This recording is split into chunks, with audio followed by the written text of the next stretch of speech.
Bien, les decía que el tema del día de hoy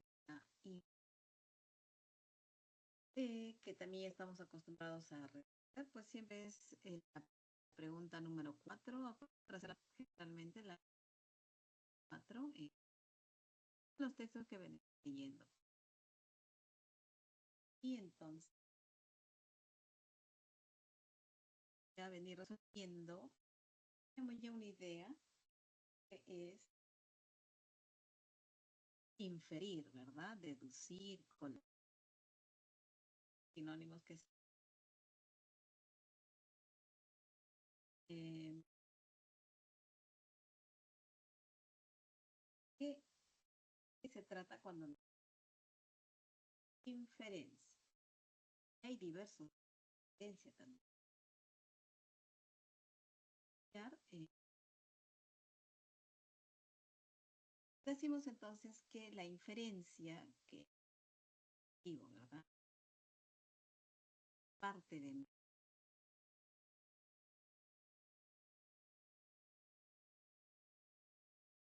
mente pueda derivar, hacer conclusiones a partir de determinadas informaciones que se exponen en el texto. En caso, que se exponen en el texto. Pero nosotros en nuestra vida diaria siempre hacemos inferencias, todo el tiempo estamos haciendo inferencias. Y como en esta imagen, viésemos que vamos cielo, está nublado, todavía con nubes muy negras, ¿cuál es nuestra inferencia? Que va a llover. Y igual, si nosotros tuviésemos la seguridad de que el día que damos el examen de admisión, imagínense que para ustedes esté todo fácil y resolvieran 95 preguntas de las 100. Ustedes resolvieran las 95 preguntas de 100, ¿cuál es la inferencia que ustedes harían? Inmediata, así, directa. Ingresar, ¿no? Porque que con los puntos.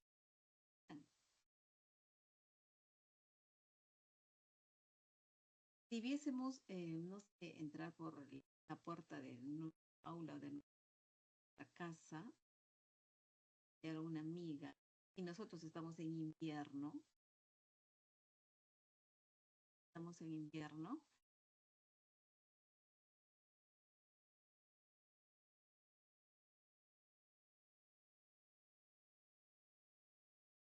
y nosotros, acá había, y nosotros sabemos que estamos en invierno y viésemos entrar por la puerta una amiga, la viésemos bronceadita, bronceadita. ¿Cuál sería la inferencia? Que seguros viaje donde hay sol, ¿no? Llana, Piura, ¿no? Y por eso,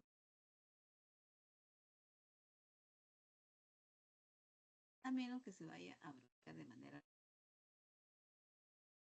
que ahora existe. ¿Bien? Y así. La vida ya hacemos todo el tiempo.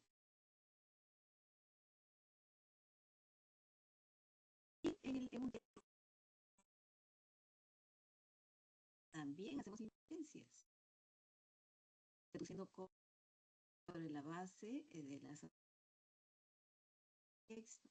Y no solamente sobre la base que se texto, también todo lo que ya sabemos, todo el conocimiento que tenemos dado ya, ¿ya?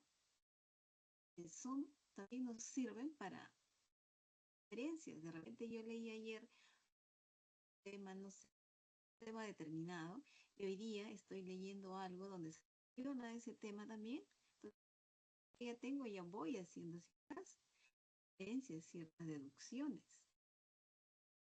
Siento acumulado diariamente ser inferente. Entonces, sirven.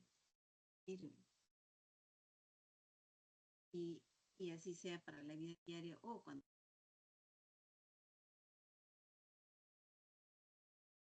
sirviendo para sacar nuestras cosas.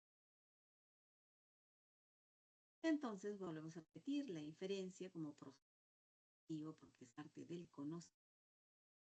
Permite que la mente humana pueda derivar conclusiones a partir de determinadas informaciones expuestas en el texto.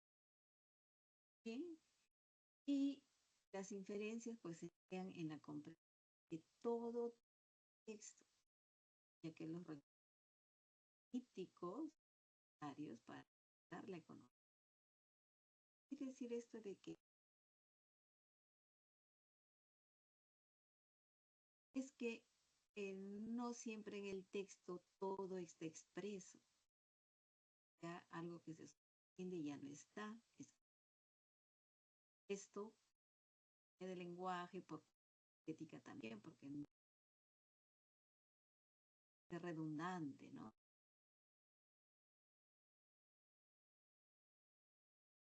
Eso,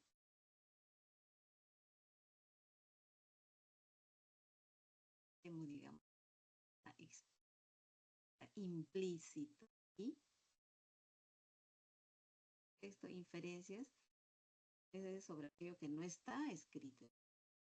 Escrito, entonces ya no es una inferencia, es sobre algo, pero que se hizo, hace por.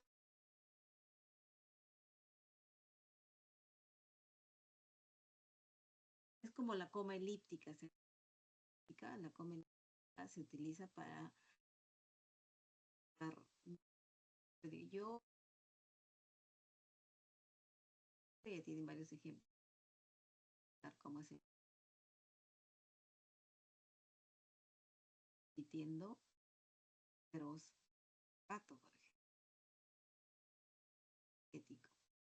Hay que economizar.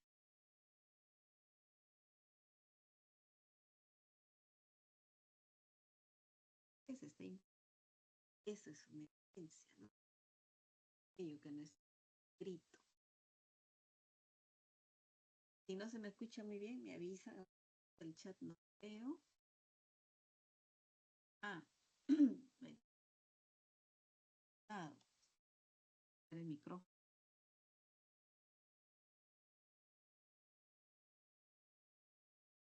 Amplío la presentación, ya no veo el chat. Pero bueno, vamos a colocar el micrófono.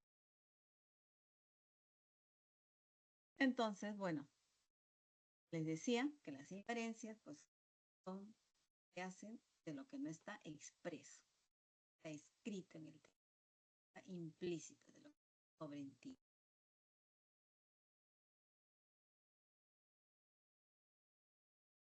Entonces, para una buena lectura, que es en nuestro caso que estamos en un taller de comprensión de textos, para una buena lectura, pues es necesario, es indispensable hacer inferencias adecuadas.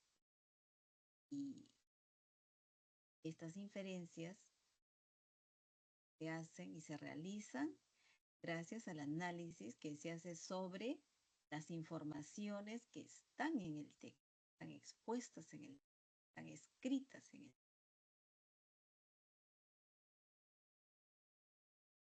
Y pues las inferencias cumplen dos funciones. La primera función de las inferencias es que establecen conexiones entre el nuevo material, por ejemplo, la lectura que vamos a hacer ahora, allí, ¿no?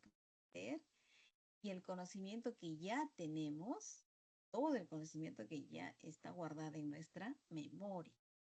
Todo lo que sabemos hasta hoy, nuestro bagaje cultural, nuestro bagaje de conocimiento que tenemos hasta hoy, claro, todos tenemos diferente tamaño, digamos, de información, dependiendo de cuánto, pues, he ido estudiado, ¿no? Pero tenemos. Y eso sirve. Tenemos algo nuevo, todo lo que ya sabemos hasta hoy, sirve como base. Hacemos conexiones entre lo que sabíamos ya y lo nuevo que vamos a ver, a leer. La primera función. La segunda función es que cubren lagunas. es decir, aquello que no está expreso en el texto, está implícito, eso. Eso es lo que descubrimos con nuestras inferencias.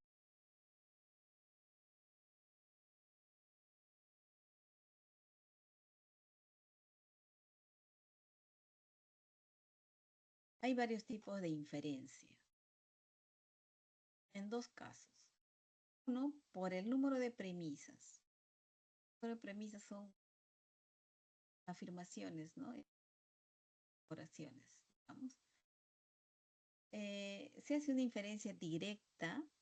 Esto consiste en desencadenar, en obtener una conclusión sobre la base de una sola premisa, de una sola afirmación. Por ejemplo, yo digo, una sola afirmación. El alumno obtuvo una nota de 18 en el examen. ¿Cuál es la inferencia? A ver, jóvenes, hagan la inferencia, a ver, por el chat. ¿Cuál sería?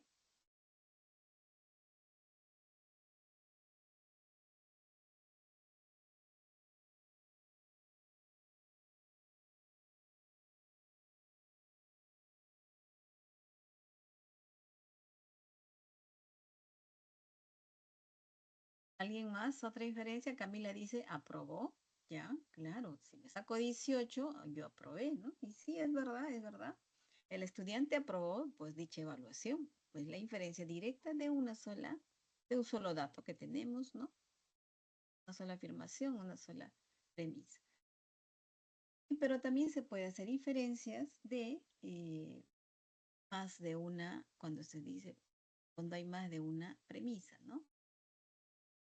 Y esa se llama inferencia indirecta, que consiste en colegir, deducir, inferir, ¿no? Una conclusión a partir de un análisis de dos o más enunciados, de dos o más premisas o de dos o más afirmaciones. Ejemplo, digo, acá hay dos premisas. Todos los inviernos hace frío. Primera premisa. Segunda premisa. Cuando hace frío me enfermo. ¿Cuál sería la conclusión? Todos los inviernos hace frío. Y cuando hace frío, yo me enfermo. ¿Cuál sería la conclusión, chicos? A ver, por el chat. Esta se llama inferencia indirecta porque se hace, la conclusión nace del análisis de dos o más afirmaciones. Ajá. Muy bien, Camila. Muy bien, sí. Combino las dos. Todos los inviernos hace frío. Y cuando hace frío me enfermo, ¿no? Entonces, todos los inviernos me enfermo. Muy bien, esa es una buena deducción. Y esto se llama indirecta porque de dos afirmaciones o más yo hago una. Muy bien. Y ahora hay otro caso. Este era por el número de premisas. Cuando es de una premisa es inferencia directa. De dos o más premisas o afirmaciones es inferencia indirecta. Y ahora es el otro caso, que es por el vínculo entre la premisa y la conclusión. Hay dos casos que les vamos a decir aquí. La primera es una inferencia deductiva. Y la inferencia deductiva consiste en obtener una conclusión sobre la base de las leyes estrictas de la lógica. Es decir, las premisas garantizan plenamente la conclusión. Repetimos. Inferencia deductiva, pues hacemos una conclusión y tiene que ser una conclusión lógica. ¿Qué quiere decir esto? Que nuestra conclusión tiene que derivarse, ¿no?, de manera lógica de las premisas que tenemos. Las premisas garantizan la conclusión. ¿Esto qué quiere decir? Y en la conclusión, mejor dicho, en este tipo de inferencia la conclusión ya está contenida, solo que de un modo implícito en las premisas que están ahí consideradas pues en conjunto. Por ejemplo, si yo digo, primera premisa, ¿no? Acá ya no interesa el número de premisas, sino vamos a hacer una deducción. Ningún ladrón es honesto. O sea, si alguien es ladrón, no es honesto, ¿no? Ningún ladrón es honesto. Segunda premisa, algunas personas son honestas. Algunas personas son honestas. ¿Cuál sería mi deducción de estas dos premisas? Hay algo que no está explícito acá. ¿Cuál sería? Los veo en el chat. A ver.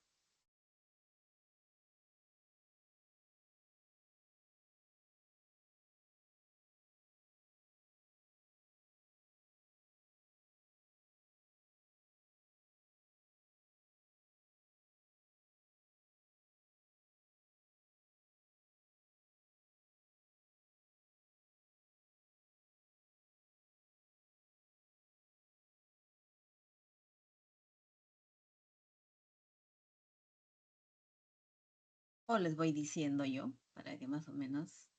En este tipo de inferencias, claro, un poquito nada más es complicado, no es mucho tampoco. ¿Mm? Sería así. Algunas personas no son ladrones. Algunas personas son honestas. ¿Esto qué quiere decir? Que algunas personas no son ladrones.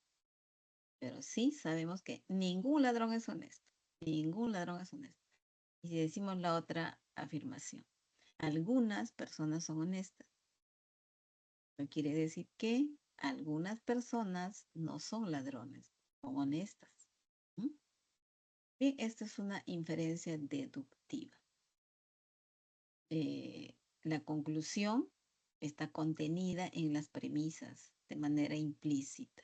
Está ahí, ¿no? Solo que hay que extraerla. Hay que considerar las premisas en su conjunto, es decir, es como que sumamos A más B, ¿no? A, ningún ladrón es honesto. Ninguno es honesto. Algunas personas son honestas. Diciendo, algunas personas no son ladrones, porque son honestas. Ningún ladrón es honesto. Los que son honestos no son ladrones, ¿no? Algunas personas son honestas, quiere decir que algunas personas no son ladrones. Bien, está en la conclusión está ahí en las premisas y solo que de manera implícita hay que extraerla. Y el otro tipo, por el vínculo entre la premisa y la conclusión, se da también la inferencia inductiva. La anterior era deductiva, ahora la inductiva, como que se induce la conclusión. Y que a diferencia de la deducción, la inducción no es un razonamiento concluyente, es decir, verdadero, ¿m? Definitiva o absoluta, ¿no? Es decir, se pretende solo que las afirmaciones, apoyen o justifiquen la conclusión en cierto grado. La verdad de las premisas solo hace probable la conclusión. Probable, no es que sea verdad. En la deductiva sí es verdad, ¿no? En la inductiva no. Por ejemplo, si yo digo, María es estudiante y tiene libros. Rosa es estudiante y tiene libros. Alberto es estudiante y tiene libros. Tengo tres premisas de tres personas que son estudiantes y tienen libros. ¿Cuál sería mi conclusión? A ver, chicos, por el chat, anímense. Es como cuando decimos, chicos, vamos a hacer un ejemplo extremo sin ofender, sin ofensas personales. Digamos, para no decir nombre, ¿no? A es varón y es infiel. B es un varón y es infiel. C es un varón y es infiel. ¿Cuál es nuestra deducción, nuestra inferencia? A todos los varones son infieles, ¿verdad? Y eso no necesariamente es verdad. Por eso dice, este razonamiento, esta inducción no es concluyente. Es como a veces a los de San Marcos también, ¿no? Mm, concluyen así como que, todos son rojos, ¿no? Y eso no es verdad, ¿no? Necesariamente no es así. Sí, todos los estudiantes tienen libros. Gracias, Lindsay. Esa es la conclusión. O sea, generalizamos. Y al generalizar, no necesariamente es verdad. No necesariamente es verdad que todos los estudiantes tienen libros. Claro, lo lógico es que si estudiamos tengamos libros, pero no necesariamente, ¿no? Bien, y no es concluyente, por eso se dice la conclusión, ¿no? Esta inducción. Y más claramente se nota cuando decimos A es varón o es hombre y es infiel, B, ¿no? Decimos todos los hombres son infieles. Eso no es necesariamente así. Eso no es verdad. Pero eso es un tipo de deducción, inferencia, pero inductiva. Como que se induce. Bien, ¿qué más? Aquí teníamos, bueno, vamos a ir al texto que tenemos en mano, que ustedes tienen en mano. Aunque aquí, chicos, no sé por qué ha pasado que una lectura aquí no la tengo. Vamos a empezar de otra lectura, pero después del receso yo les voy a conseguir esa lectura. Ya, la primera, esta que trata sobre el planeta Marte, esa no la tengo acá, pero sí, ya oh Dios, ¿qué ha pasado acá? Ah,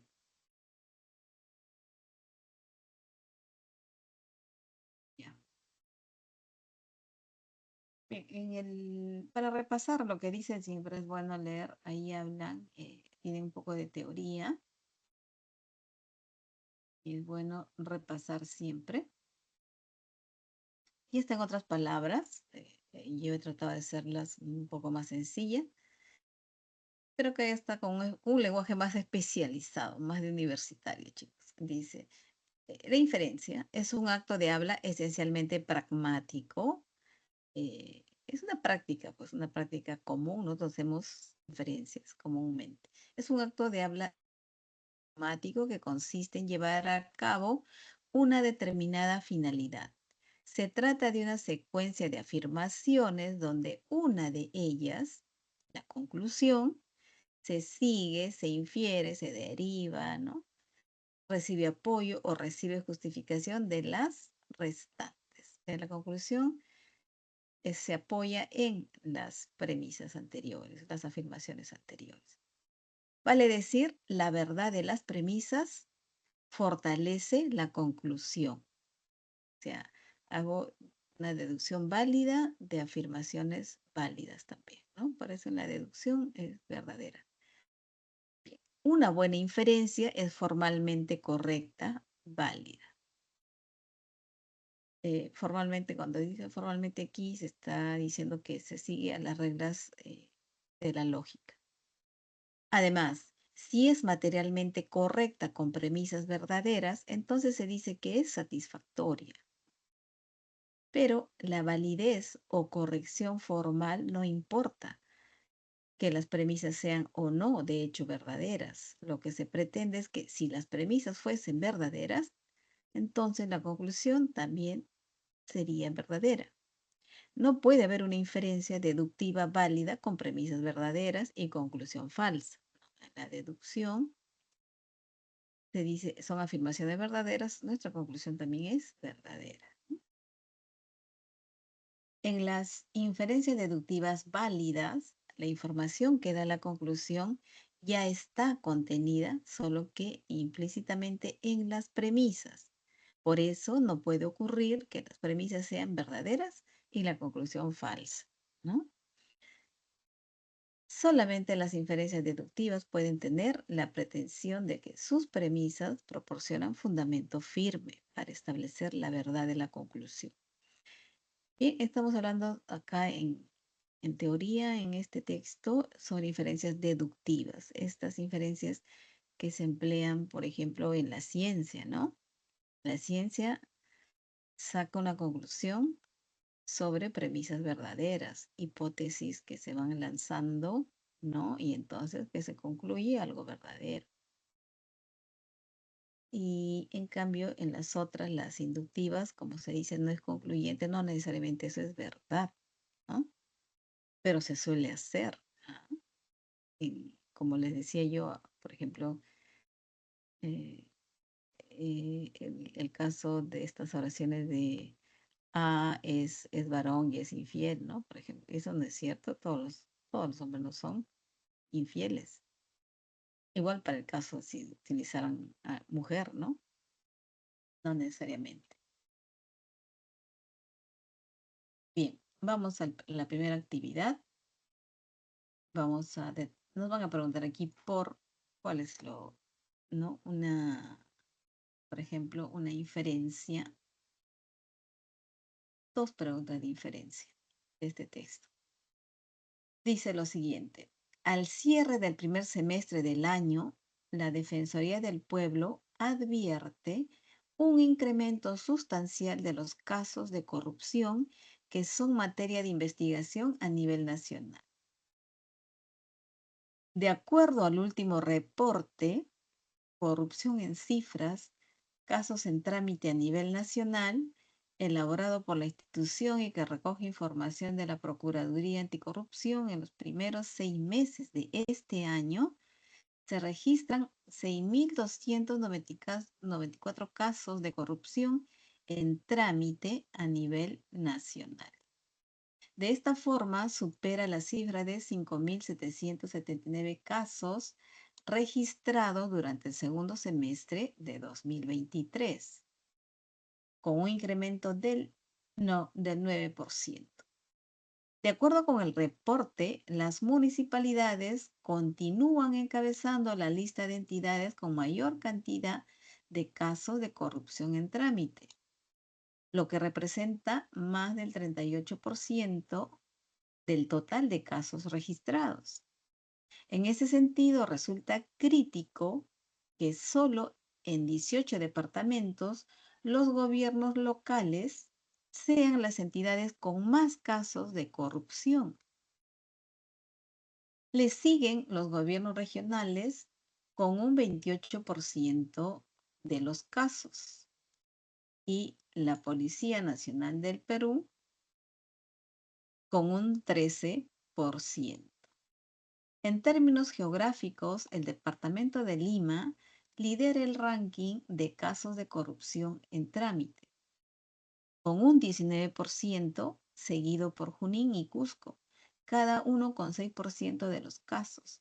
El reporte también advierte que el 98,5% de los casos aún se encuentran en la primera etapa desde hace mucho tiempo. A ver, chicos, ¿qué deducciones podríamos hacer nosotros aquí antes de ver las preguntas? ¿Mm? Dice que la Defensoría del Pueblo advierte que pues está aumentando los casos de corrupción, ¿no? Si en un determinado año ahora dice, ¿no? Se registran más casos. Estamos hablando, a ver, ¿esto de qué año es? No, no nos han dado la referencia, pero hablan que en el 2023 eran eh, chicos, en los primeros 6 meses de este año, suponiendo que este año es 2025, hay 6.294 y que en el 2023 eran 5.779 y si comparamos hay un crecimiento del 9%, ¿no? Ya, hasta ahí, tranquilo, las municipalidades. ¿Quiénes son los que vienen siendo tienen más denuncias? Los alcaldes, ¿no? Cuando hablan de municipalidades, inferimos inmediatamente que son los alcaldes que, ¿no? Son los que cometen más casos de corrupción, ¿no? Y representan, dice, esos casos, el 38% del total de casos, ¿no? El 38%. Entonces, los alcaldes, por inferencia aquí, y está en el texto, está implícito, ¿no? 38%. ¿Y quiénes otros cometen actos de corrupción? Pues los gobiernos regionales, ¿no? Los gobernadores regionales, que representan un 28% de los casos. Luego, la Policía Nacional del Perú, un 13%, que también entonces estarían cayendo en corrupción, porque si no, no tendrían el 13% del total de los casos, que no es poquito, ¿no? 13%, otro 28% los regionales, 38% los municipales Y los demás, pues serán pues ¿no? Menos porcentaje, pero también hay, ¿no? Corrupción. Ahora, dice que en términos geográficos, pues Lima representa el mayor caso de corrupción, 19%. Puedo entender, puedo deducir, podemos deducir todos que ese porcentaje es porque Lima es más grande en población, más distritos, ¿no? Más alcaldes. Ajá. Y seguido dice por Junín y Cusco. Si ustedes ven allí, en Junín y Cusco dice un 6% de los casos. Son lugares donde hay menos, pues, distritos, digamos, ¿no? O menos provincias, menos cantidad de alcaldías, ¿no? Lima, sí, pues somos en millones, somos la mitad de la población nacional, ¿no? Entonces, obviamente Lima representaría el mayor. Y dice que el reporte también advierte que el 98,5% de los casos aún se encuentra en la primera etapa de hace mucho tiempo. A ver, ¿cuál es la deducción, la inferencia aquí? Primera etapa, o sea, esto se judicializa y hay varias etapas, ¿no? Y miren qué cantidad se queda solamente durmiendo en la primera etapa. Y dice hace mucho tiempo, o sea, no pasa, o sea, nunca va a llegar al final la sentencia ni nada. O si va a llegar después de cuánto tiempo va a ser. 98,1% es cuánto, imagínense solamente, sí, ¿cuánto sería? Si es el 98, menos del 2%, 1%, 1,95% es el que pasa. Entonces, y entonces diríamos, ¿y qué sucede? ¿Por qué es que solamente está en la primera etapa hace mucho tiempo estos casos de corrupción, estas denuncias, y no pasan a ser procesadas? Entonces, suponemos, deducimos, pues la justicia es lenta. ¿Qué hay que hacer? Ahí está el problema, hay que agilizar eso, ¿no? Muy bien, primera pregunta. Se infiere que los casos de corrupción que todavía están en su primera etapa, que son el 98,15%, a ver chicos, ¿cuál es su respuesta? ¿Qué pasa con esos casos que todavía están en primera etapa?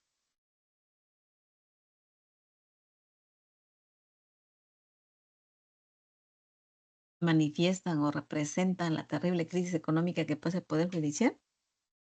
¿Será por crisis económica que no pasan? No creo, ¿verdad? A ver, ¿qué dicen ustedes, chicos?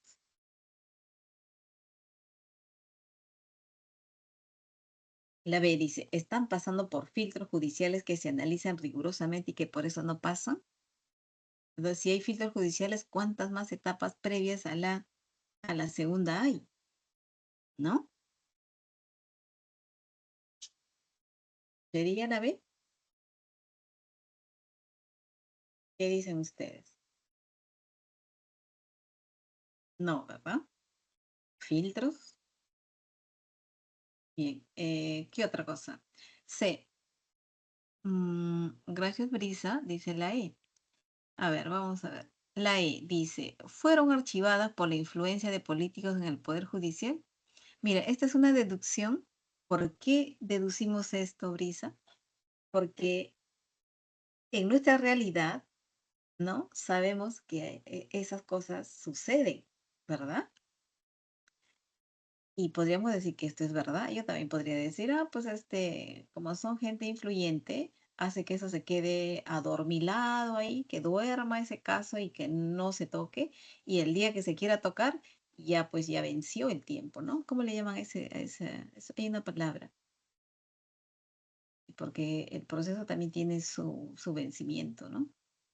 Y me acordaré la palabrita, ¿no? Entonces, esto representaría un caso de nuestra realidad y ese conocimiento lo estaríamos aplicando para deducir esto, que sería lógico, ¿ah?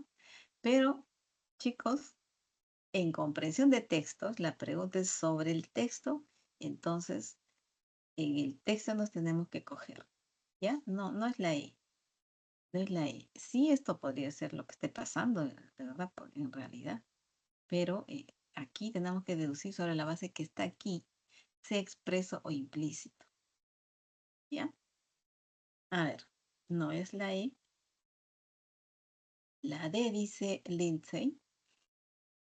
La D perjudican a ver, se infiere, la inferencia, que los casos de corrupción que todavía están en su primera etapa perjudican gravemente la imagen de los fiscales y de las víctimas. Perjudicaría la imagen de los fiscales, de las víctimas, no creo. Pero no es la respuesta. Y como ya estábamos en la C, ¿no? La C dice, muestra la necesidad de agilizar las investigaciones a nivel fiscal. Esta sería la respuesta. ¿Y por qué decimos esto? Porque en el texto, ¿cuál es la evidencia que nos muestran en el texto? Que los casos a investigar pasan por etapas, porque nos dice se encuentra en la primera etapa, entonces deduzco, entonces hay varias etapas, ¿no?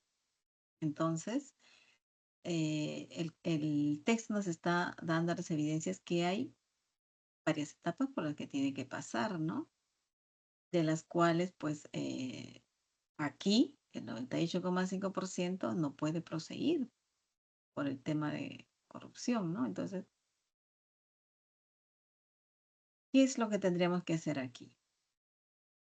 Aquí vemos que está yendo todo lento. Lo que necesitamos es que hay bueno, aquí se muestra que hay una necesidad de agilizar las investigaciones a nivel fiscal. Y esto sujetándonos de lo que dice el texto. Aquí lo que pasa es que va yendo todo lento. Entonces, ¿qué se necesita? Hay que agilizar. Aquí hay un problema. ¿Por qué está tanto tiempo en una primera etapa? Seguramente también tiene que ver con el nivel de corrupción, como les digo, ¿no? Porque de repente por algo se queda dormilado ahí. Hay que agilizar. Ahí está el problema. Hay que ver por qué se demora tanto pasar de la primera etapa. Enlace, chicos. Pregunta 2.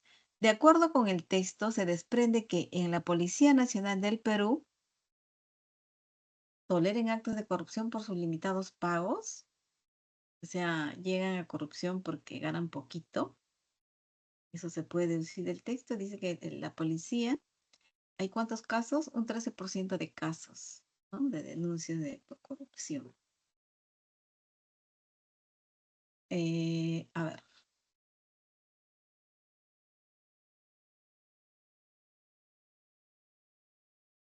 ¿Cuál sería la respuesta?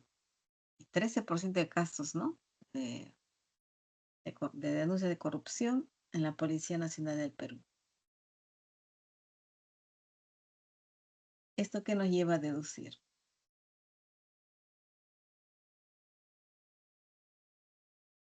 Hay policías. ¿La policía qué es? Por el conocimiento que tenemos, nosotros sabemos que la policía está, pues, y representa, ¿no? La ley. Y debería ser, pues, totalmente honesta, no caer en casos de corrupción, porque ellos están para eso, para defender más bien y apresar a los que cometen actos ilegales, ¿no? Em,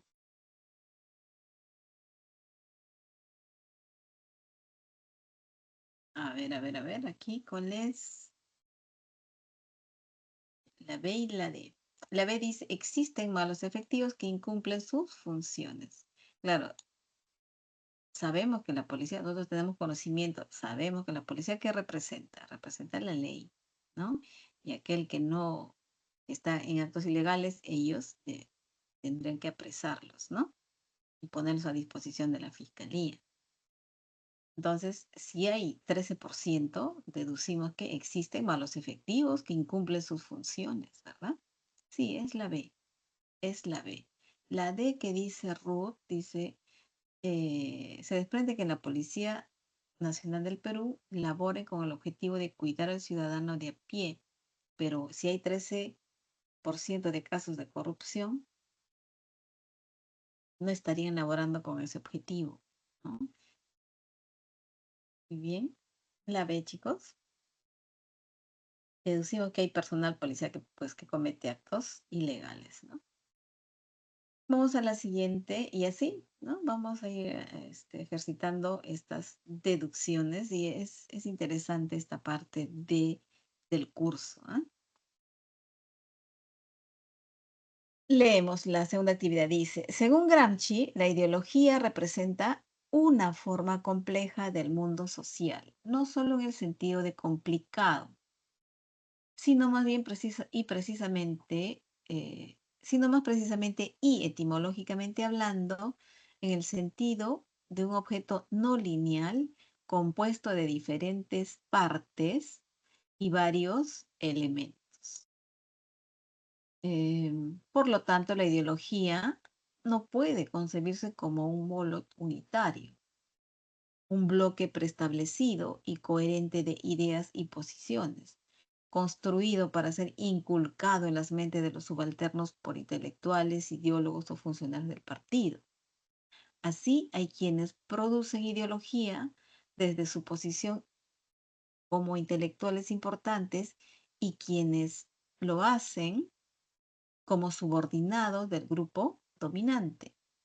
También hay quienes operan de una manera inconsistente con su propia ideología y por lo tanto expresan una ideología en la práctica que es diferente de la de sus palabras.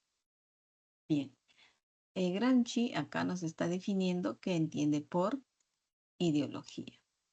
Y él dice que pues ideología representa pues, una forma compleja del mundo social. Es complicado y está compuesto por diferentes partes y varios elementos.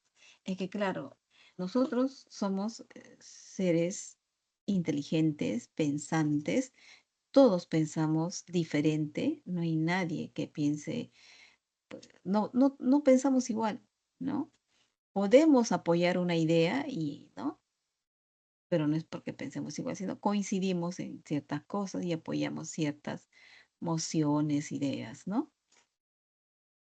Es complicado, pues, en una sociedad, por eso es una forma compleja nuestro mundo social. Y es más, nosotros somos seres sociales, ¿no? Por naturaleza, de acuerdo a, mira, decía eso era Aristóteles, ¿no? Por naturaleza somos seres sociales, no podemos vivir separados, ¿no? Nosotros siempre vamos a vivir en sociedad, formando grupos, eh, por una necesidad inclusive de sobrevivencia. Solitos no hubiésemos podido sobrevivir desde nuestra aparición, ya hubiésemos sido extinguidos. Hay seres más fuertes que nosotros, ¿no? Y lo que sí, la ventaja que tenemos sobre los otros seres que son más fuertes que nosotros, como un león o un tigre, es que somos inteligentes, ¿no? Y entonces nuestra inteligencia ha ayudado a que sobrevivamos y manejamos un lenguaje y el lenguaje nos ha permitido comunicarnos, ¿no? Para comunicar ideas, por ejemplo, ¿no? Y ponernos de acuerdo, establecer, no sé, estrategias para defendernos, no solamente de los animales, sino de otros grupos humanos que buscarían tal vez quitarnos algo, no sé, de repente estábamos viviendo nuestro clan en un grupo que sí tenía agua y otros que no, en otros que tienen sequía, en nosotros no, ¿no? Y pretender quitarnos lo nuestro y entonces con el lenguaje y nuestra inteligencia nos apoyamos para comunicar y establecer estrategias, ¿no? Y así hemos ido sobreviviendo los grupos humanos, ¿no? Y dice que hay, como entender ideología, que hay quienes producen dicha ideología desde su posición como intelectuales y otros como subordinados, ¿no? Dentro de esto. Lindsay dice que en la primera respuesta, a ver, se infiere que en el sentido etimológico de ideología refiere a un sistema de ideas más no a una sola idea. ¿Alguien más responde? Eh,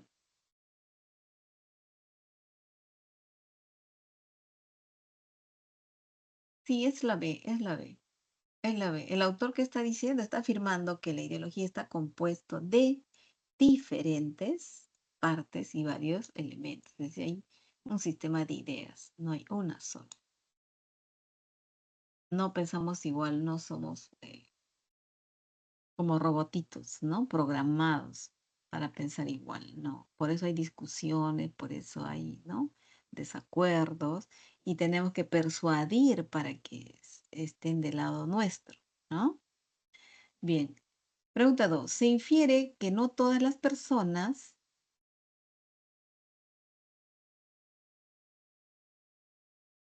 cuando nos dicen acá, y creo que lo resalté, hay quienes producen ideología desde su posición como intelectuales importantes y quienes lo hacen como subordinados del grupo dominante. Como que no todos somos los ideólogos, unos asumimos, nos ponemos del lado de lo razonable o de lo que nos conviene, tal vez a veces, ¿no? La C, ¿pueden expresar qué ideología defienden? No, no, no. Respecto a que no todas las personas, algunos cumplimos un papel de ideólogos y otros solamente de subordinados. Como que no todos somos los ideólogos.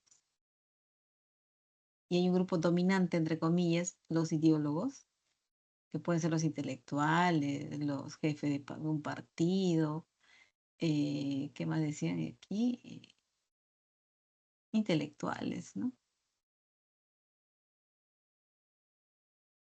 Aquí sería la D. No todas las personas llegan a materializar su ideología teórica, ¿no? ¿Por qué decimos esto? El texto está afirmando que hay quienes producen ideología desde su posición como intelectuales, ¿no? Importantes, y otros quienes lo hacen como subordinados del grupo dominante. Es decir, no todas las personas llegan a materializar su ideología teórica. De repente sí tenemos una idea, pero no es la dominante, ¿no? No es la que es aceptada por la mayoría, ¿no? Bien, vamos ahora a nuestro siguiente texto. Es un texto dialéctico. Vemos que el texto A ha sido tomado eh, del texto de José Barranca que titula Ollanta, o sea, la severidad de un padre y la clemencia de un rey. Y el texto B está escrito por Ricardo Palma en su texto titulado Ollantay, mis últimas tradiciones peruanas y cachivachería. Bien, vamos a ver, todos hemos leído el Ollantay, ¿verdad? Dice, Ollanta, general de Antisuyo, se enamora perdidamente de la princesa Cusicoyur, que formaba las delicias de la corte de su padre Pachacútec. Este se la niega a su general por su condición de plebeyo. Es por eso que Ollanta, resentido, se subleva. Hasta aquí es un resumen del texto, ¿verdad? Sigue. Este drama compuesto en el fondo de piezas de una antigüedad incuestionable que la tradición ha conservado, arroja que fue compuesta en el tiempo de los incas. Y las razones en que nos apoyamos son las siguientes.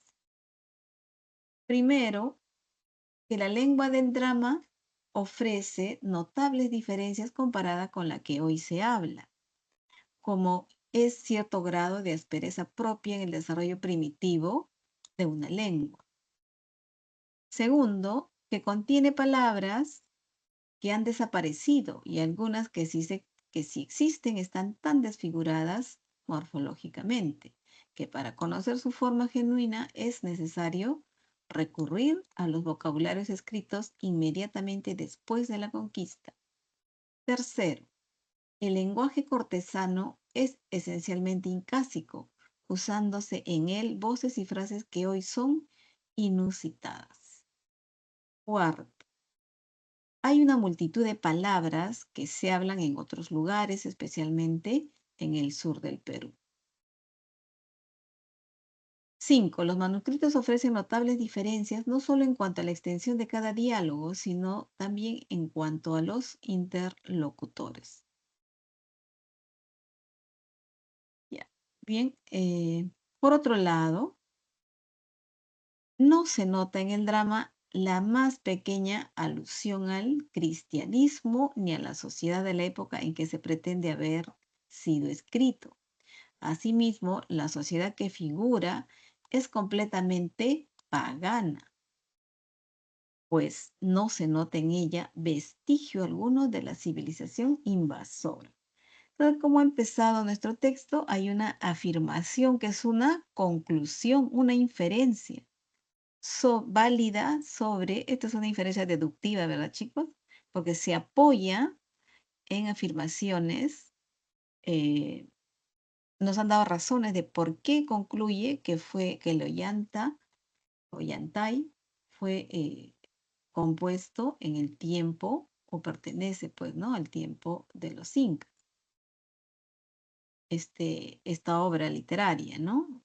Y da razones, 5 razones, es más, hasta 6, porque cuando al final dice que no hay ni siquiera una pequeña huella de cristianismo, y como no hay nada de cristianismo, tiene que haber sido de la época inca, ¿no? Porque si fuese de la época en que llegaron los españoles, ¿no? Habría algún vestigio, ¿no?, de mención, alusión al cristianismo, y no la hay. Y la primera razón es que la lengua ofrece diferencias si la comparamos con la que hoy hablamos, ¿no? Luego que hay palabras que han desaparecido y que si existen, pues ya existen desfigurada, es decir, ya modificada, alterada, ¿no? Morfológicamente. Ya tiene otro significado, otra connotación en estos tiempos, ¿no? Y tercero, que el lenguaje cortesano, el de los incas, ¿no? Pues están usadas hoy de manera, pues, inusitada, ¿no? O sea, si lo comparamos con la de ahora, no es, ¿no? Y así. Vamos, ¿qué dice Ricardo Palma?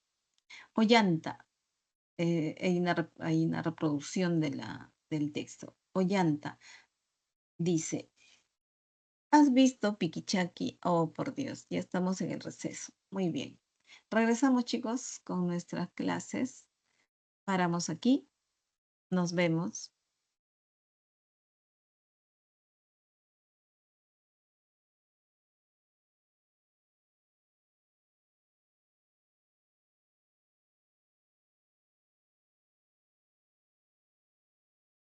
Bien, chicos, estamos de retorno. Nuestras clases, pues, a ver, quiero verles en el chat. Ya. Nos quedamos entonces.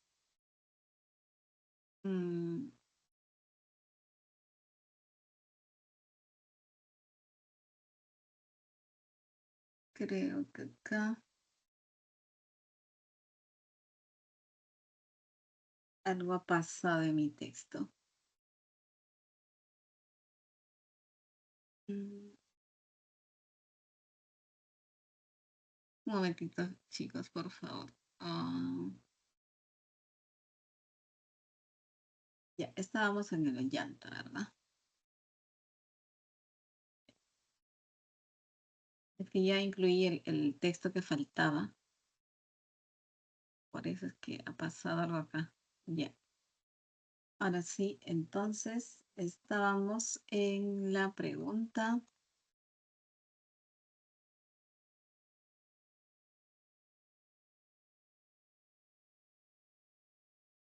No, todavía no resolvimos preguntas, sino que estábamos en la lectura, en el texto 2. Se reproduce un diálogo. Ollanta dice: ¿has visto a Piquichaki a Cusicóyura en su palacio? Piquichaki: no, que el sol no permita que me acerque allá. ¿Cómo no temes siendo hija de Pachacútec? El día que el Inca descubra tu pensamiento, te ha de cortar el cuello. Ollanta dice: hombre, no me contradigas, si no he de quitarte la vida.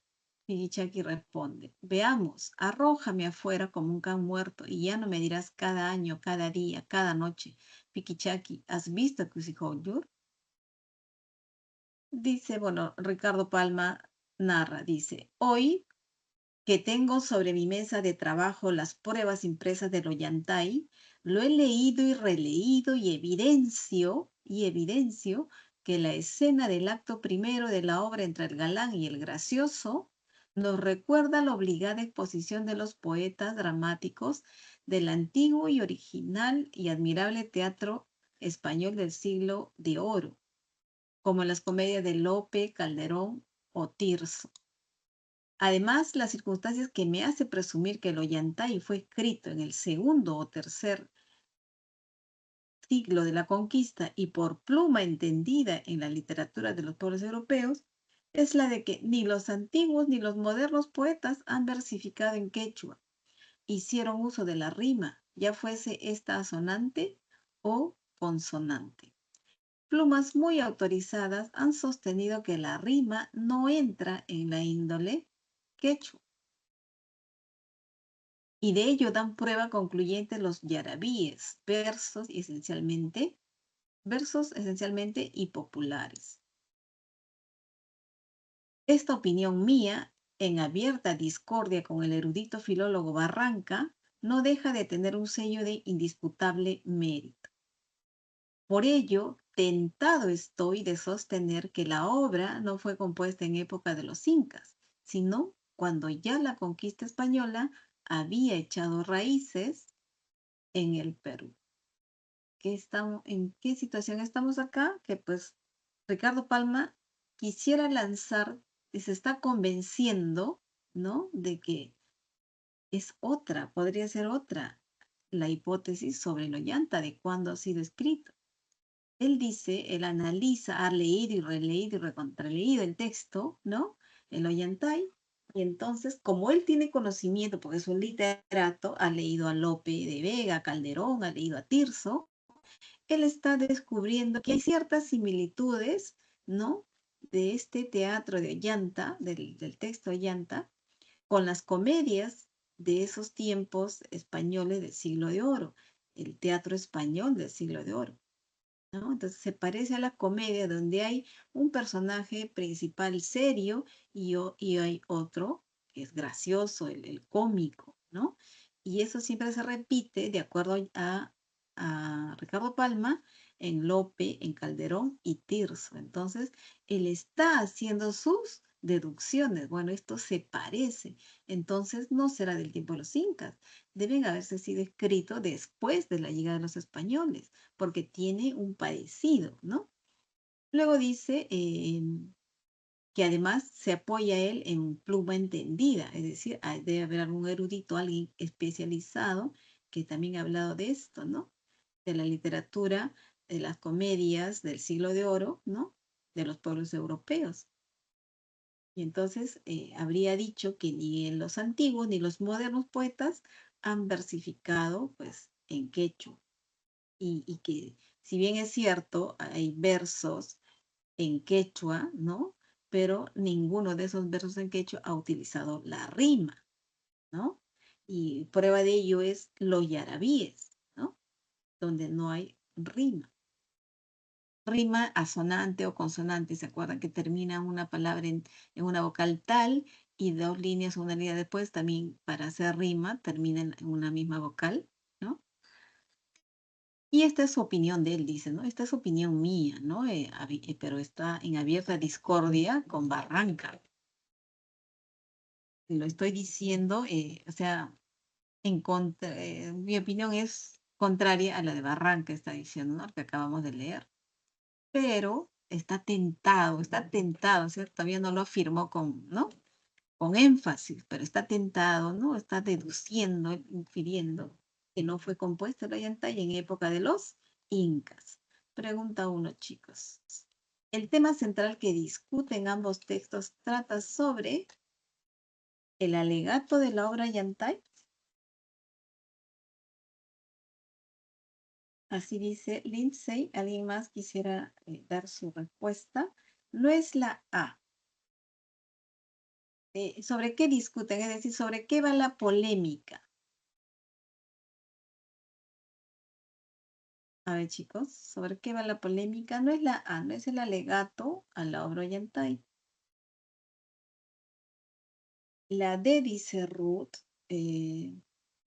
pues sí, es la D. La discusión gira en torno a cuál es el origen del Ollantay. El texto A, Barranca dice, es del tiempo de los incas. Su origen es de los incas. Y Ricardo Palma dice que no, que sería después de la llegada de los españoles porque la obra se parece a lo que los españoles, ¿no? Escribían en el tiempo del Siglo de Oro, ¿no? Donde había una comedia, un personaje principal y un chistoso, un gracioso, ¿no? Bien. Dos, en el texto el verbo desfigurar puede ser reemplazado por, mientras que la frase por pluma entendida denota, es decir, literal, ¿qué significa la frase pluma entendida?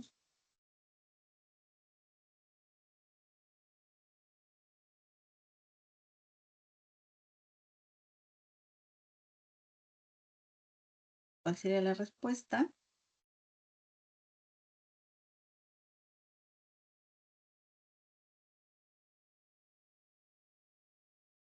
Mm,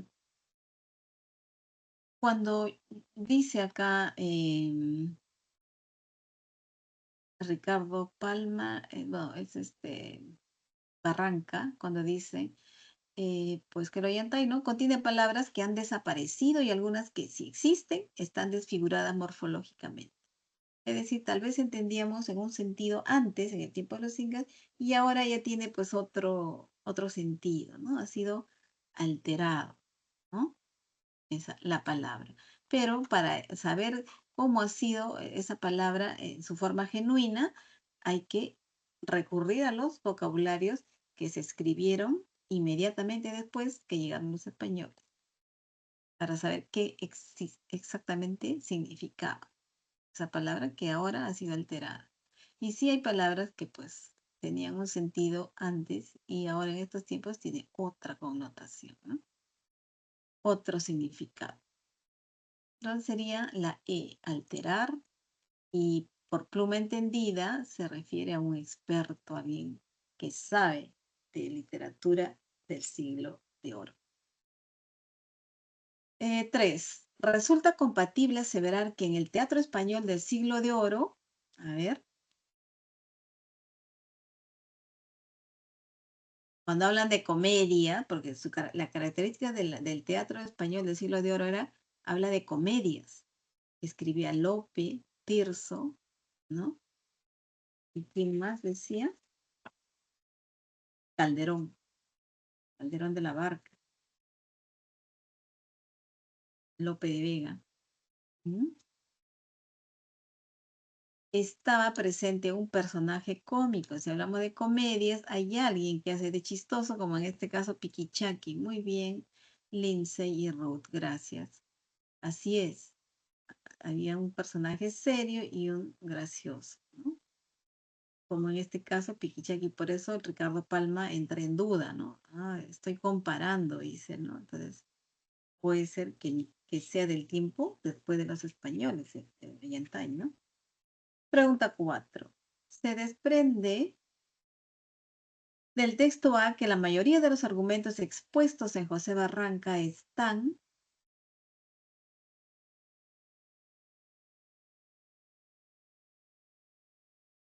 con todos sus argumentos, mejor dicho, con todas sus premisas, él deduce, afirma que es del tipo de los incas.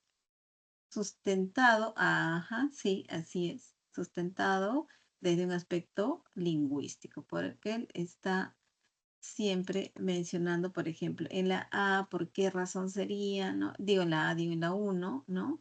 Dos, tres, siempre habla de palabras, ¿no? Dice, uno, que la lengua del drama ofrece notable diferencia. Dos, contiene palabras que han desaparecido. Tres, el lenguaje de los incas, ¿no?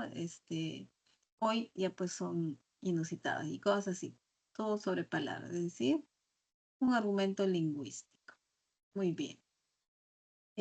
Cinco. Si se demostrara que la obra Ollantay fue compuesta después de la llegada de los españoles, entonces ya Sebastián Barranca no tendría, ¿no?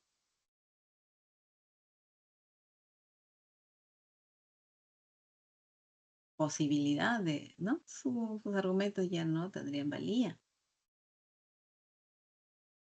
¿Cuál sería? Está fácil. Es típica esta pregunta, ¿eh? De San Marcos en textos.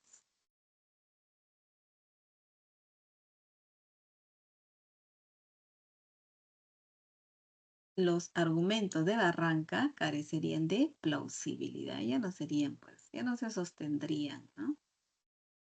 Y ya estaría demostrado que el Ollantay pues, fue escrita o compuesta después de la llegada de los españoles. Estaría demostrado.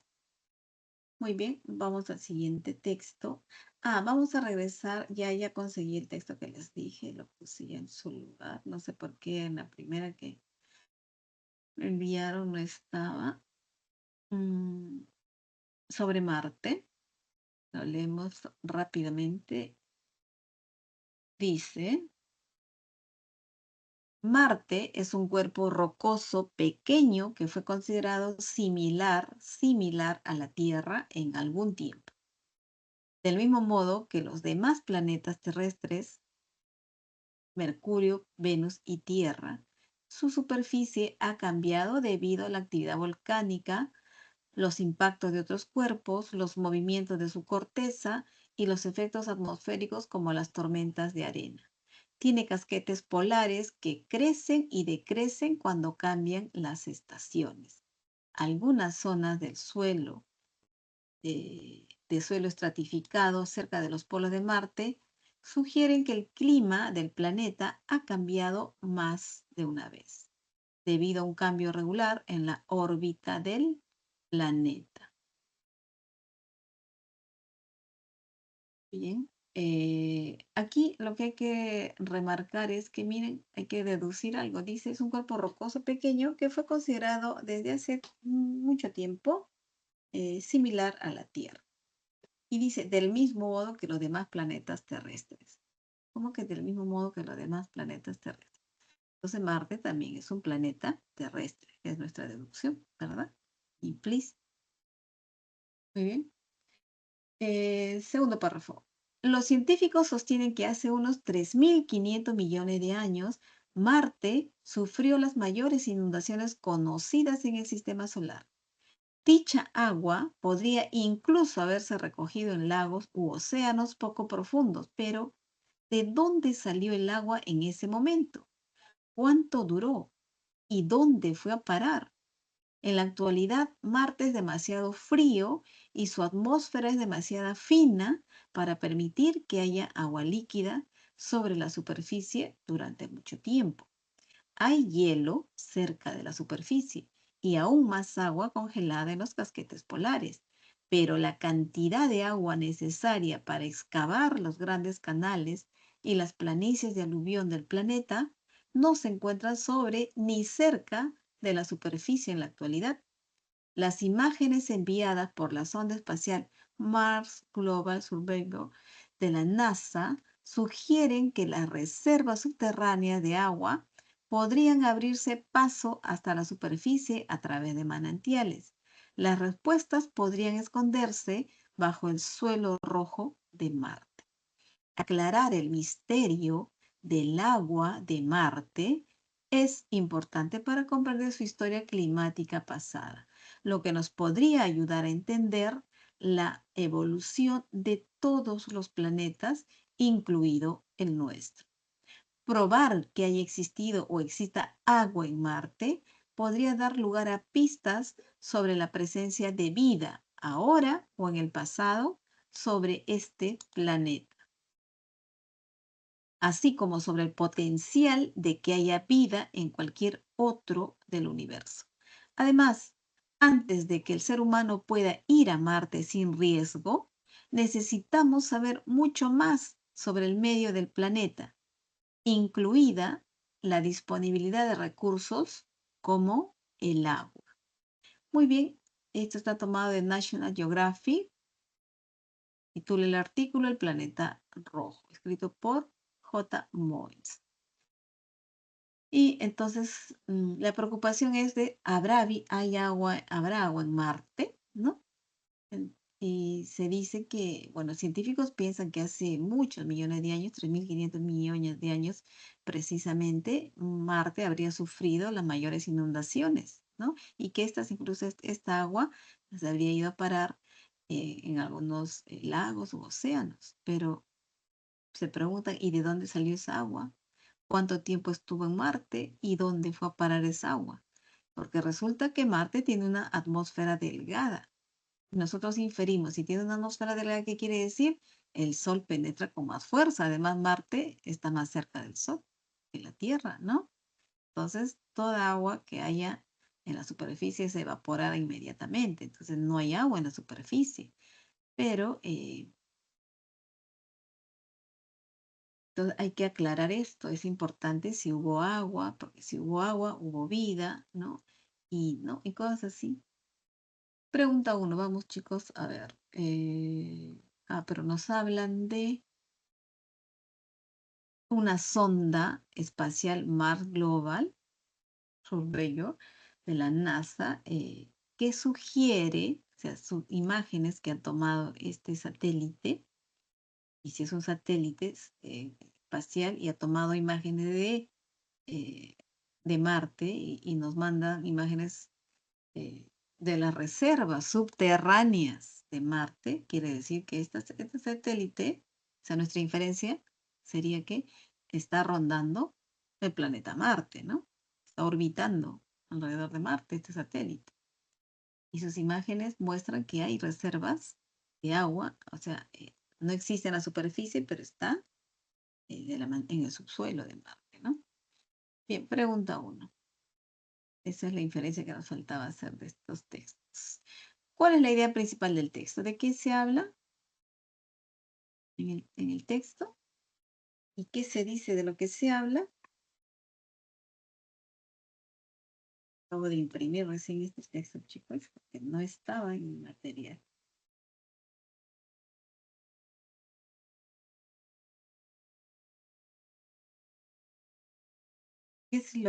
¿Cuál es la hipótesis? Que gracias a esas imágenes que mandó la sonda espacial Mars Global, la D, dice Ruth, la sonda espacial Mars Global está destinada a estudiar. Eso está como,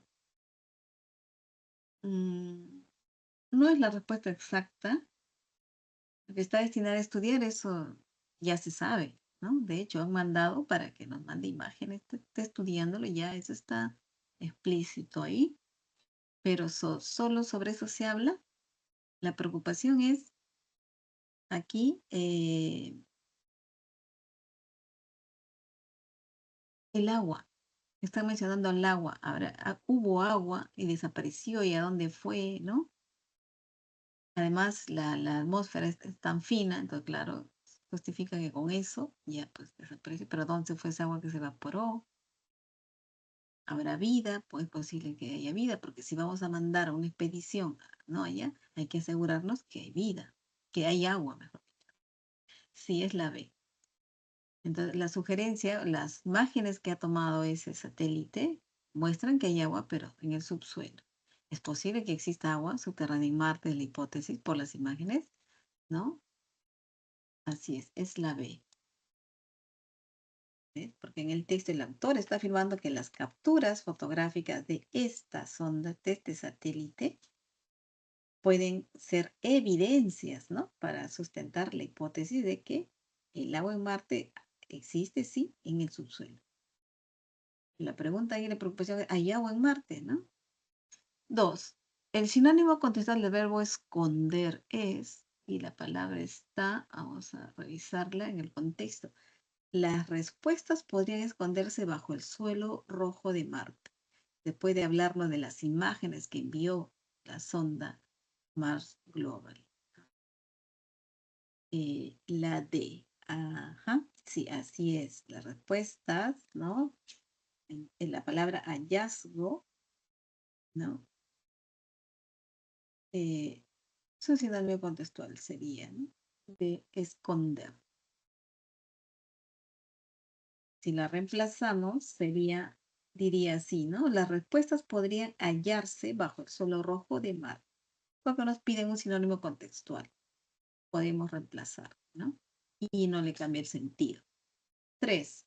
Sobre el planeta Marte es incompatible afirmar que, a ver, que es incompatible de decir sobre el planeta, que existen canales que evidenciarían el recorrido del agua por la superficie, Eso es compatible, así muestran las imágenes, ¿no? Del subsuelo.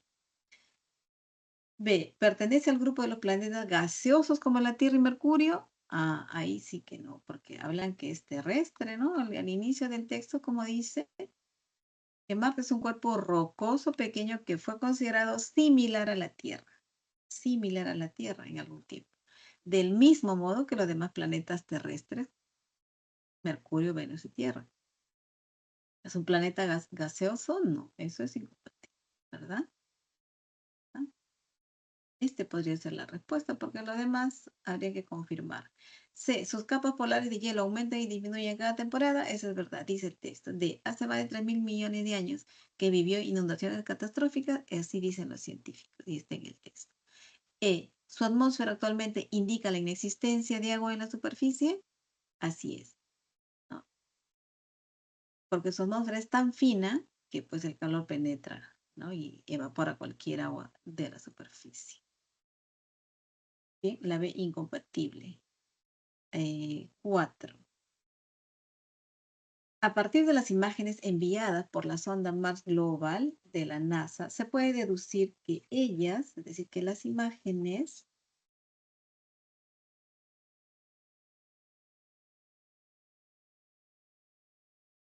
la D dice aquí Lindsay, evidencian la existencia de agua. A ver, se puede deducir. Mm, mm, claro, eso es lo que se ha hecho, es como una evidencia, ¿no? Pero a partir de las imágenes enviadas por la sonda, una mejor deducción, porque está en el texto, ya no será ni siquiera deducción, ¿eh? La E, así es, que fueron tomadas desde el espacio. Entonces nos imaginamos que esa sonda está orbitando alrededor de Marte, ¿no? Muy bien, sí, es la E con mayor precisión, pues el Mars Global, una sonda o satélite, ¿no? Espacial que está pues orbitando. Y además se la ha puesto para fotografiar a Marte y está orbitando alrededor de ella, ¿no? 5. Si la órbita del planeta Marte mantuviera su posición original, probablemente, y en el texto eh, que nos han dicho, dice que el clima del planeta ha cambiado más de una vez. ¿Y debido a qué? Dice, debido al cambio de órbita que ha sufrido Marte. Si la órbita del planeta mantuviera su posición original, probablemente la C dice, su clima carecería constantemente de modificación. Así es, esa es la respuesta correcta, ¿no? Si esto no hubiera sucedido, esto de el cambio de órbita que ha sufrido Marte, el clima de Marte, pues sería estable. Muy bien, chicos, vámonos a nuestro siguiente texto. Sería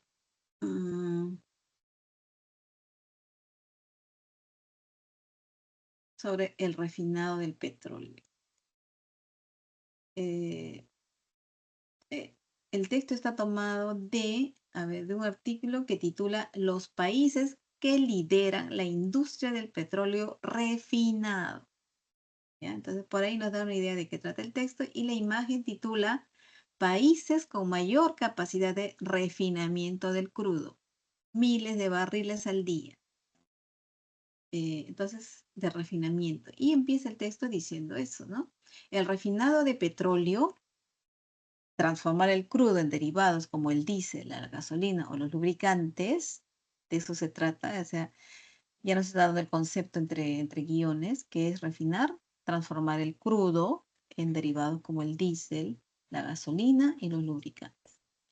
El refinado del petróleo, entonces, es un negocio muy rentable que grandes potencias como Estados Unidos y Rusia conocen muy bien. Sin embargo, los continentes que pertenecen a estos dos países no tienen la capacidad para el refinamiento del crudo.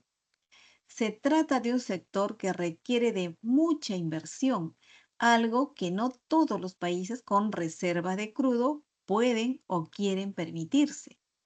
Tener una refinería precisa más de 5 años y unos costes de $10 millones. Dentro de los países petroleros existen dos grandes grupos cuando se trata de desarrollar productos derivados. Aquellos que se han especializado en el refinado, generalmente estados ricos, y aquellos que se dedican casi únicamente a la exportación del crudo debido a las grandes reservas que acumulan. Arabia Saudí, por ejemplo, se encuentra en la 7ª posición en términos de capacidad de refinación, a pesar de encontrarse inmediatamente después del primer lugar del mayor productor de petróleo y del mundo. Estados Unidos, siendo el noveno en reservas, ostenta, sin embargo, una impresionante capacidad de refinación, superando los 17 millones de barriles de petróleo crudo procesados al día. Le sigue de cerca China, el otro gran refinador global, con 16,9 millones de barriles. La capacidad de refinación de petróleo es esencial para el funcionamiento de grandes sectores como el transporte y la industria, y juega un papel importante en la seguridad energética y la autonomía estratégica de un país. La diferencia entre el precio del crudo y los refinados al por mayor, el conocido como crack spread, o margen de refinación petrolero, refleja el valor añadido del petróleo refinado. Bien, entonces, ¿qué nos están diciendo así en resumen, chicos? Y además para resaltar hay que inferir cosas, ¿no? Ya sabemos de qué se trata el refinado del petróleo, hay que transformar el crudo, ¿no?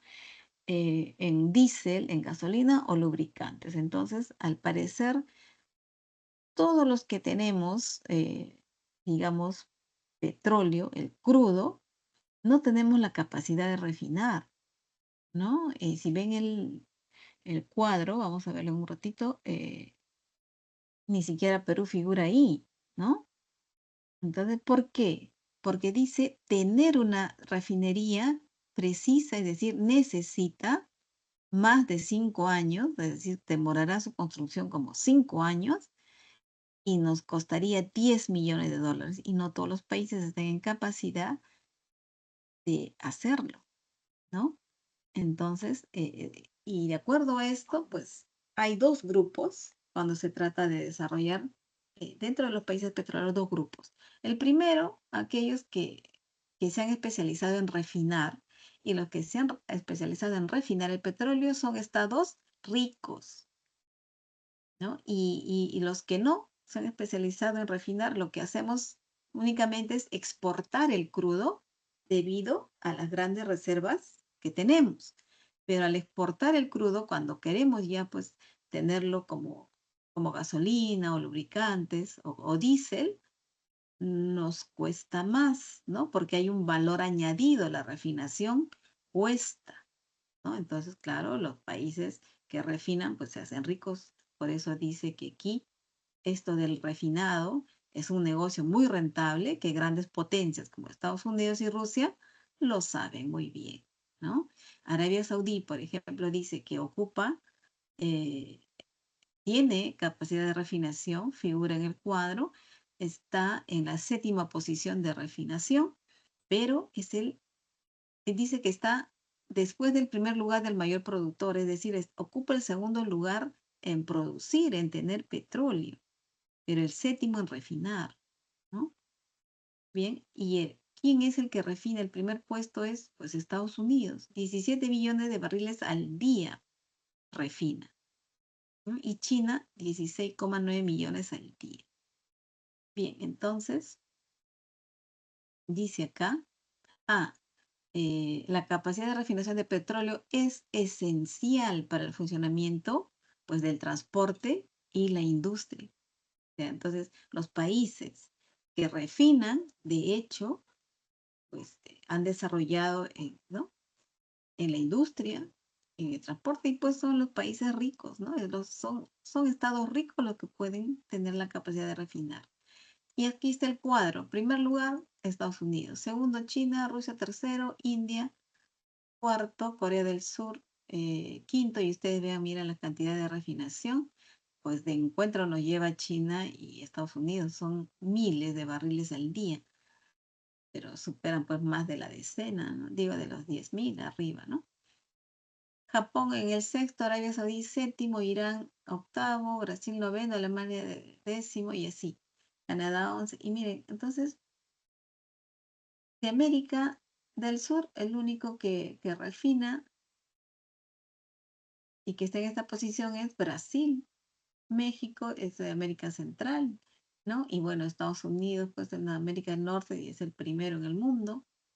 A ver, los europeos, hasta los europeos, miren, no, no hay muchos. Alemania ahí, ¿quién más está? E Italia, ¿no? ¿Y todos los demás de dónde son? ¿De qué continentes son?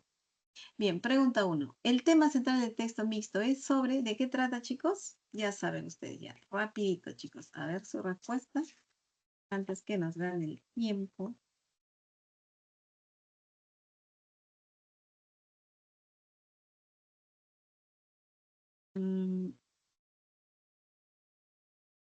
Después de esto nos queda un solo texto.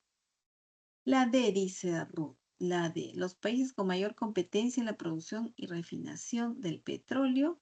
Así es, ¿no? Así es. Esa es la respuesta correcta porque el texto que está diciendo que hay países que se dedican no solo a producir petróleo, sino también a refinar, ¿no? Y esto es, pues, esto lo que muestra es una alta competitividad, ¿no? Y ya sea para su mercado o para el mercado internacional, porque exportan ya lo refinado, ¿no? Pregunta 2. En el texto, el verbo tener, ¿qué expresa? Cuando hablan tener, como dice el texto, yo tengo acá impreso, tener una refinería precisa, es decir, necesita más de 5 años y unos costes de 10 millones de dólares. O sea, no es tan fácil, no todos los países pueden construir, digamos, ¿no? Tener.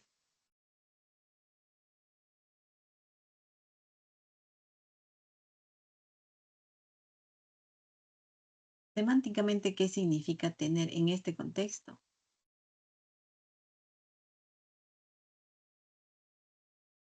Podría ser poseer, pero aquí, cuando hablamos que se necesita mucho dinero,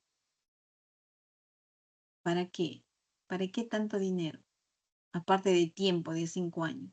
Necesitamos mucho dinero para construir una refinería. Muy bien, Lindsay, gracias. Necesitamos mucho dinero para construir, ¿no? Y demora 5 años, ¿no?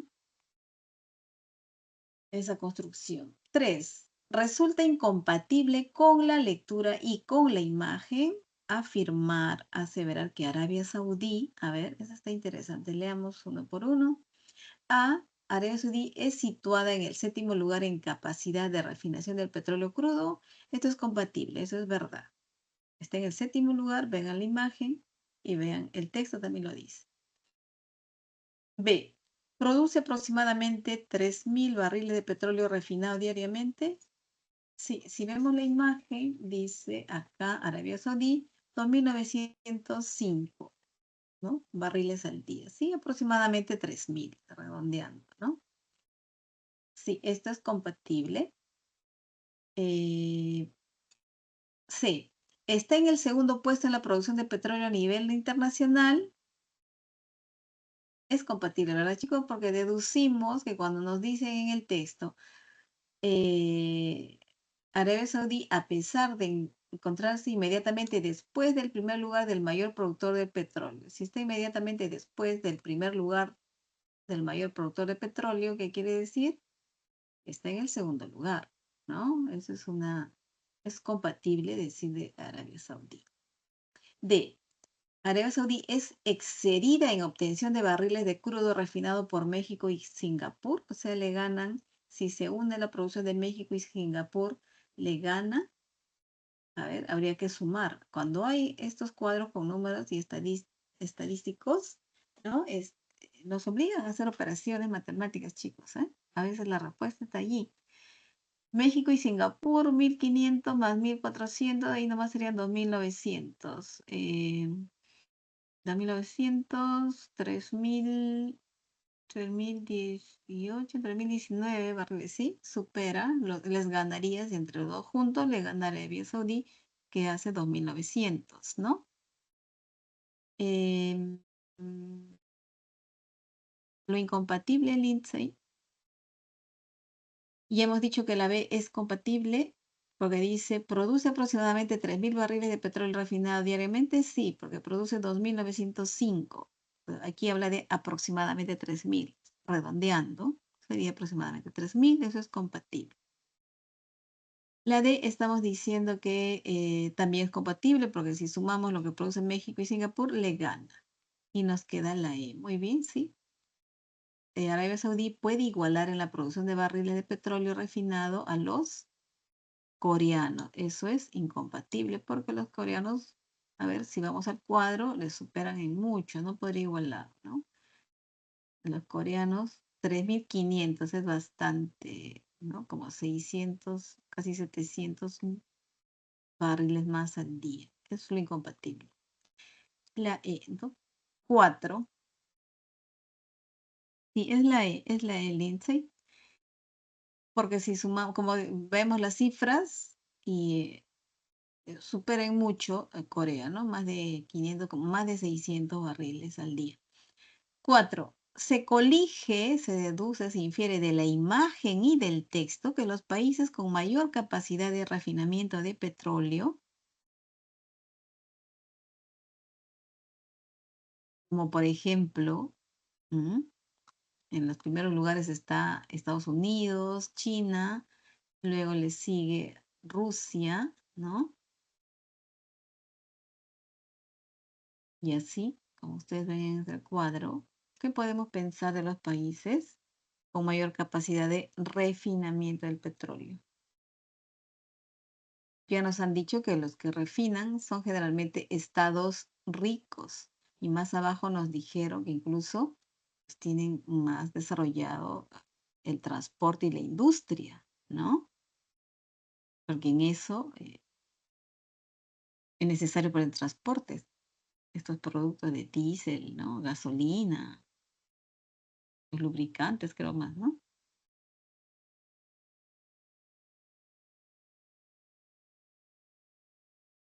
A ver, ¿son consideradas un prototipo a seguir, como un modelo que debemos seguir? Todos quisiéramos, pero se necesita dinero, 10.000 millones para construir y 5 años de tiempo también, ¿no? ¿Producen solo para demanda interna? No, no, porque también lo exportan, dice, ¿no?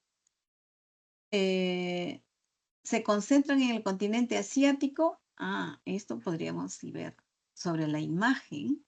De la imagen nos dice que hay que colegir. Y claro, podríamos pensar que sí, ¿no? Porque Estados Unidos, en América, como les decía, solo está Estados Unidos, México y Brasil, ¿no? Son tres. En cambio, en Asia estaría China.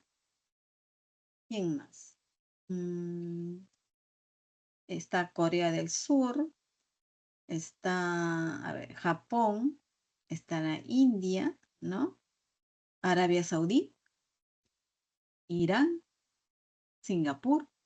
Entonces, ¿qué podría? Sí, podría ser esa la respuesta, ¿no?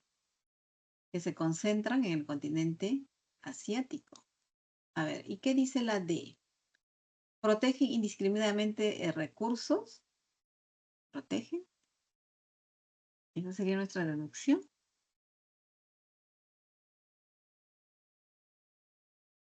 Mm, de la imagen, ¿podemos colegir eso? La E, ¿tienen un convenio de no contaminación?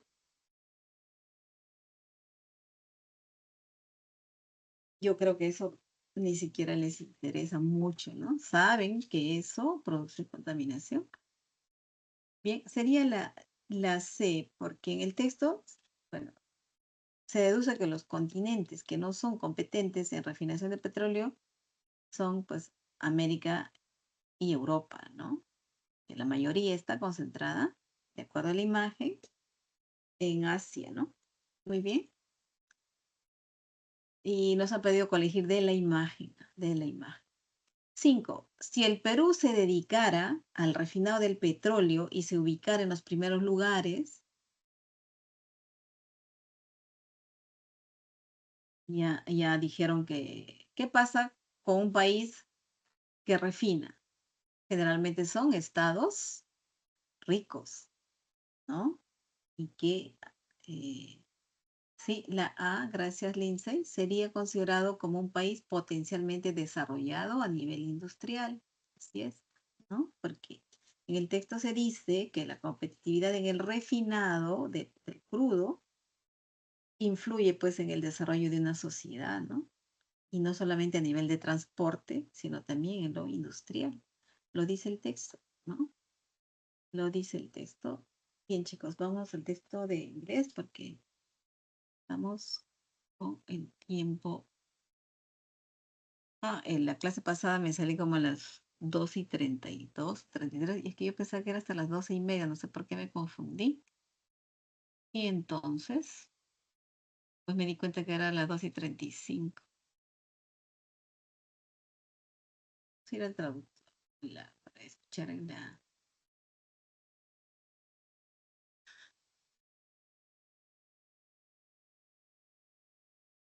lectura original, pues, del inglés, chicos. No somos nativos, no pronunciamos bien y ya. Roger McIntyre, a professor of psychiatry and pharmacology at the University of Toronto, says this question has long stumped scientists. Why do we cry when we're sad? Philosophers dating back to ancient Greece, Hippocrates, have debated this question. There are two possible reasons. One suggests that we cry for the purpose of expressing a desire or need for attachment, which is an important survival mechanism. Perhaps we are distressed and seek cohesion and commitment to others. The other evidence is that when you cry, you release attachment hormones, such as oxytocin. Natural opioids, which are important in relieving pain, are also released when we cry. The reason our eyes turn red and watery when we cry probably has to do with the way our eyes are key to making connections and communicating non-verbally with others. This is especially important in childhood, since our eyes are the main way we interact with caregivers. Muy bien, jóvenes. A ver. Entonces, ¿de qué nos han hablado aquí? ¿Qué cosa es lo que nos están diciendo? ¿No? Que, bueno, ya nos han dicho que McIntyre es un profesor de psiquiatría y farmacología, pues de la Universidad de Toronto. Esto es Canadá, ¿verdad? ¿Y qué dice? Hay una pregunta que siempre ha desconcertado, ¿no?, a los científicos de hace mucho tiempo. Incluso esta pregunta habría sido un tema debatida, ¿no?, por Hipócrates. Hipócrates, ustedes saben, el padre de la medicina, ¿no? Y pertenece a la antigua Grecia, o sea, no es nueva esta, ¿cómo se dice? Esta inquietud, ¿no? ¿Por qué lloramos cuando estamos tristes? Why do we cry when we're sad? ¿Por qué lloramos cuando estamos tristes? Entonces, esta pregunta no ha sido respondida ya en la antigüedad también. Bueno, ha sido tocada, ¿no? Bien. Y dos razones, dice, dos posibles razones de por qué lloramos. Uno dice, pues, lloramos será para expresar un deseo o una necesidad de apego, ¿no? Que es un mecanismo de supervivencia. Apego, ¿qué quiere decir? Que necesitamos de otro como nosotros, otro ser humano como nosotros. Sentirnos que pertenecemos a un grupo, que alguien nos quiere, que alguien pues nos necesita, ¿no? Y necesitamos a otro para sentirnos seguros, ¿no? Hay una necesidad de apego. Y este es un mecanismo de supervivencia, o sea, esto es normal y natural en el ser humano. Somos seres sociales por naturaleza, no podemos vivir solos. Y es más, Aristóteles diría, somos seres sociales por naturaleza, y una prueba de que somos seres sociales por naturaleza, decía él, es que existe varón y mujer. que siempre buscan juntarse, unirse y forman una familia, hay descendencia y esa familia busca vivir junto a otra familia y a muchas familias y forman un grupo humano, una sociedad, ¿no? Un clan, una comunidad, una sociedad. Bien, entonces necesitamos a otro para sobrevivir, ¿no? Bien, y otra razón sería, dice el texto, la otra evidencia es que cuando lloramos, liberamos hormonas del apego. ¿Cuál es esa? La oxitocina, ¿no? También dice que los opioides naturales, como al llorar, lo que liberamos, ¿no? Y son importantes para aliviar el dolor. Por eso cuando lloramos nos desahogamos, nos tranquilizamos, ¿no? Y también, bueno, se liberan esas hormonas importantes que, para aliviar el dolor cuando lloramos. ¿Y por qué los ojos se ponen rojos cuando lloramos? ¿Por qué enrojecen? ¿Por qué lagrimeamos? Dice el texto que al llorar probablemente, no está segura, probablemente se deba a que nuestros ojos, pues, son la clave, es un indicativo, ¿no? O está allí la clave. Alguien puede leer en nuestros ojos cuando están rojos, ¿no? Y que nuestros ojos serían importantes para establecer conexiones y sobre todo hacer una comunicación no verbal con los demás. Y esto sería más importante, esta señal, ¿no? De ojos rojos, importante en la infancia. Porque allí los bebés no pueden comunicar nada todavía porque no pueden hablar. Nuestros ojos serían, pues, ¿no? La forma de comunicar, de decir algo a nuestros cuidadores, ¿no? Nuestros padres o alguien, el encargado que nos cuida, ¿no? Bien, eso dice el texto. Why do we cry and we are sad? ¿Cuál es el propósito del autor? The author's purpose is to.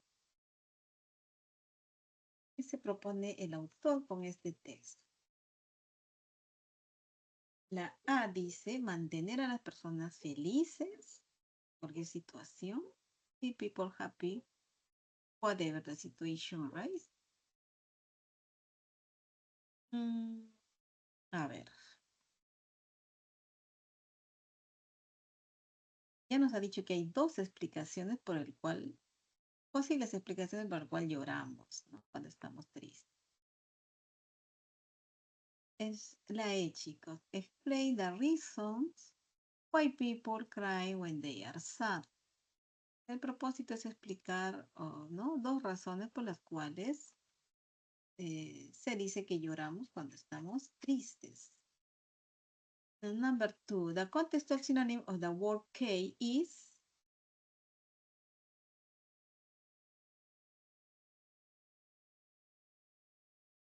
The text states that the A's will be the means of communication to express a need or desire.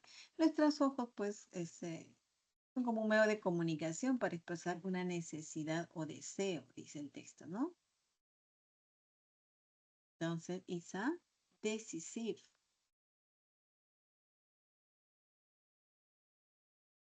Para comunicar algo, lenguaje no verbal, ¿no? Para manifestar algo. Y tenemos los ojos rojos, siempre alguien nos va a decir, ¿y qué te pasó? ¿Qué tienes? ¿No? ¿Verdad? Aunque no digamos nada. Bien, 3. It's not compatible to assert that a question that surprises experts. Why do we cry when we are sad? Is recent, since, o sea, nos dicen acá que no es compatible afirmar que la pregunta que sorprendió a los expertos, ¿por qué lloramos cuando estamos tristes?, sea reciente. Esta preocupación es reciente. ¿Por qué? Ya nos dijeron que hasta Hipócrates tocó esta cuestión. ¿Hipócrates a qué época pertenece? A la época antigua de Grecia, ¿no? Es el fundador de la medicina. Es el padre de la medicina, mejor dicho. La C. Esta preocupación es reciente porque was formulated since the time of the Greeks. Que ha sido formulada del tiempo de los griegos, ¿no? Muy bien. 4. It is inferred that crying. Se infiere que el llanto, el llorar. La A dice, deja heridas en los ojos de los niños. No. Is motivated by unbearable harm. O sea, está motivado por un daño insoportable, el llorar, el llanto. But it has a sociobiological explanation. Tiene una explicación sociobiológica. Esto podría ser porque el autor nos dice que cuando lloramos es porque, a ver chicos, que nos falta afecto. Esto es, buscamos un apego, ¿no? Falta afecto en la relación con las personas. Y esto sería una explicación social. ¿Y la biológica cuál sería? Que cuando lloramos liberamos hormonas, ¿no? Había una influencia biológica. Y esta es la respuesta. 5. If a child cries while observing that his father is on the phone and his mother is on the computer, the child, ¿qué sucede si un niño, ¿cómo se dice? Un niño llora mientras que su padre está pues ahí en el celular y su mamá en la computadora? ¿Qué cosa buscaría el niño? ¿Ah? Y al llorar buscamos el apego, dice, ¿no? Lloramos